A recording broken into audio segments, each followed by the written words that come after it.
خواتین کو ایک خصوصی جگہ دی گئی ہے.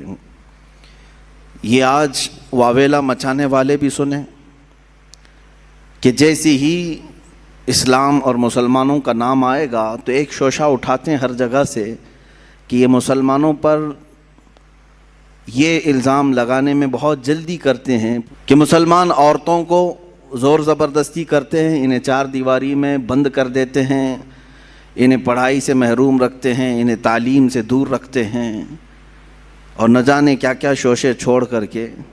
یہی تو باتیں ہیں جو عورتوں کو ابھارنے کے لیے اور انہیں بیوقوف بنانے کے لیے پیش کی جاتی ہیں. میں خواتین سے کہتا ہوں کہ تم ان کی باتیں سننے کی بجائے اپنی تاریخ کیوں نہیں پڑھ لیتی ہیں کہ کیا یہ جو آج بول رہے ہیں حقیقت میں ایسا ہی ہے؟ اگر ایسا حقیقت میں ہوتا تو کئی ہزار حدیثیں ماں عائشہ صدیقہ روایت نہیں کر رہی ہوتی.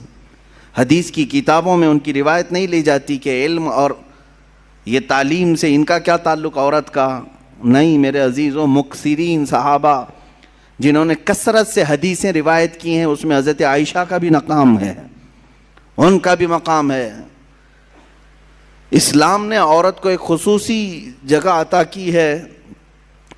اس حدیث سے سمجھ میں آتا ہے کہ اللہ کے نبی صلی اللہ تعالیٰ علیہ وسلم نے ارشاد فرمایا دنیا میں چار عورتیں بڑی عزت والی ہیں، سب سے عزت والی ہیں. چار عورتوں کا تذکرہ کیا گیا ہے، وہ دنیا کی با کمال خواتین میں سے ہیں، جن میں سے پہلے نمبر پر سیدہ بی بی مریم رضی اللہ تعالیٰ عنہا، دوسرے نمبر پر حضرت سیدہ آسیہ رضی اللہ تعالیٰ عنہ، تیسرے میں سیدہ خدیجۃ الکبریٰ رضی اللہ تعالیٰ عنہ، چوتھے میں سیدہ فاطمۃ الزہرا رضی اللہ تعالیٰ عنہ. یہ چار عورتوں کا تذکرہ کیا گیا ہے اور کہا گیا کہ دنیا کی یہ با کمال خواتین معزز عورتوں میں سے ہیں اللہ اور اس کے رسول کے نزدیک بھی. در حقیقت یہ چار عورتوں کے نام نہیں، یہ چار بڑے کردار بھی ہیں. ان عورتوں کے ساتھ ایک بڑا کردار ہے. اگر حضرت مریم کا تذکرہ آیا ہے حدیث میں کہ یہ با کمال ہیں تو ساتھ میں ان کا کردار ہے وہ ایک عظیم ماں کی شکل میں آتی ہیں، وہ دنیا کی ایک عظیم ماں ہیں.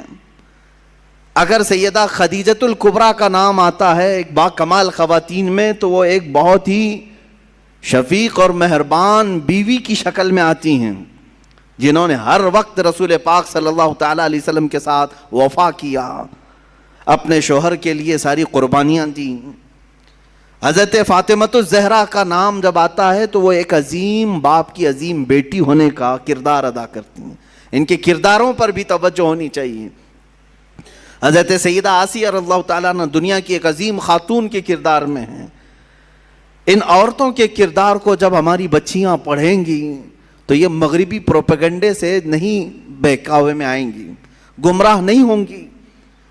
میں آج تاریخ کے جھروکوں میں سے چند ضرور سیرتیں آپ کے سامنے عرض کروں گا جس سے ہمارے آنے والی نسلوں کو اور خصوصیت کے ساتھ ہمارے گھر کی بچیوں کو ایک حوصلہ پیدا ہو کہ ہماری تاریخ روشن ہے خواتین اسلام سے بھی.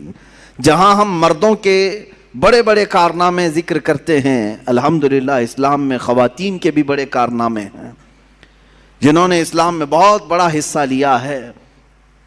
اسی لیے قرآن عظیم میں ایک آیت ایسی آئی ہے جس میں دونوں کا تذکرہ آیا ہے، مرد کا عورت کا، مرد کا عورت کا، ساتھ ساتھ میں. اللہ فرماتا ہے بے شک مسلمان مرد اور مسلمان عورتیں ہیں. بے شک ایمان والے مرد، اسلام اور ایمان کو الگ بیان کیا گیا ہے، مومن مرد اور مومنہ عورتیں ہیں. بے شک عبادت کرنے والا مرد، عبادت کرنے والی عورت. بے شک سچ بولنے والا مرد، سچ بولنے والی عورت.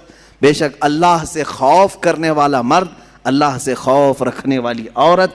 اور اللہ تعالیٰ نے فرمایا اور جو تصدیق کرنے والا مرد اور تصدیق کرنے والی عورت، روزہ رکھنے والا مرد، روزہ رکھنے والی عورت، اپنی شرمگاہ کی حفاظت کرنے والا مرد، اپنے شرمگاہ کی حفاظت کرنے والی عورت، اللہ کا کثرت سے ذکر کرنے والا مرد، اللہ کا کثرت سے ذکر کرنے والی عورت. 10 قسم کی صفات بیان کر کے رب تعالیٰ فرماتا ہے اعد اللہ لہم مغفرۃ واجرا عظیما، یہی لوگ ہیں جن کے لیے اللہ نے بڑا اجر عظیم تیار رکھا ہے، یہی وہ لوگ ہیں۔ یہاں پر 10 صفات میں نے جو ذکر کیا اس میں عورتوں کو ساتھ ساتھ بیان کیا گیا ہے۔ اگر تم مسلمان ہو تو عورتیں بھی مسلمان ہیں، اگر تم مومن ہو تو عورتیں بھی مومن ہیں، اگر تم صادق ہو تو عورتیں بھی صادقہ ہیں، اگر تم صائم و روزے دار ہو تو وہ بھی صائمہ ہیں، روزے دار خواتین بھی ہیں، اگر تم اللہ کا ذکر کرتے ہو تو اللہ کا ذکر کرنے والی عورتیں بھی ہیں۔ میرے عزیزو، اسلام کو عظیم نونہال جو ملے ہیں یقیناً کسی نہ کسی عورت کے گود میں پلے تو ضرور ہوں گے، ان کی ماؤں کا کردار ان کی تربیت میں ضرور ہے۔ ہم نے تاریخ کے بڑے بڑے بطل جلیل اور اولیاء کاملین مجاہدین کی زندگیوں کو دیکھا ہے جنہوں نے اپنے بچوں کی پرورش کیسے کی ہے۔ سیدنا غوث اعظم عبد القادر جیلانی رضی اللہ تعالیٰ عنہ، ماں کی تربیت ہمیں صاف نظر آتی ہے۔ سیدنا غریب نواز خواجہ معین الدین حسن چشتی رضی اللہ تعالیٰ عنہ، ماں کی تربیت وہاں پہ بھی نظر آتی ہے۔ بایزید بستامی، ان کے بھی ماں کی تربیت نظر آتی ہے۔ امام شافعی رحمۃ اللہ تعالیٰ علیہ، ماں کی تربیت وہاں بھی نظر آتی ہے۔ عزیزان گرامی، ان نونہالوں کو جو اسلام کے لیے عظیم تحفے کی شکل میں دیا، لاکھوں سلام ان ماؤں کی گودوں پر جنہوں نے ایسے سنہرے ہیرے ہمیں عطا کیے۔